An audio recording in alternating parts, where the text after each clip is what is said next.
ভাই, একটা কথা বলবো, কেউ মন খারাপ করবেন না। মানে আমার মনের কথা প্রকাশ করা পারতাছি না। বাচ্চা দুটো পিছনে আছে, তা কথাটা বলা ঠিক না। মানে এমন পজিশনে দাঁড়িয়ে গেছি, এই ঢাকা শহর থাকি, বুঝছেন? না পারতাছি মরতে, না পারতাছি আত্মহত্যা করার জন্য। এই যে আত্মহত্যা করা মহাপাপ, মুখ দিয়ে বলাও পাপ, এটা শোনাও পাপ।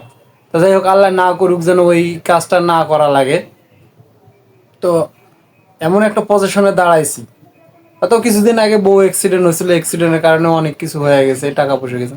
আর এখন এমন পজিশনে দাঁড়াইছি, মানে জনজন তো একটা মানুষ, আমি যে চলতাছি, ঠিক আছে, চলাফেরা করতেছি ঠিকভাবে, না পারতেছি খাইতে, না পারতেছি চলতে। ফেসবুকটা চলাই শখের বয়সেতে, মানে মনের দুঃখ যত আছে প্রকাশ করতে। কথাগুলো সবাই একটু শুনে মনোযোগ সহকারে শুনবেন। আর ভিডিওটা সবাই পারলে একটু শেয়ার করবেন, যেন সবাই দেখে।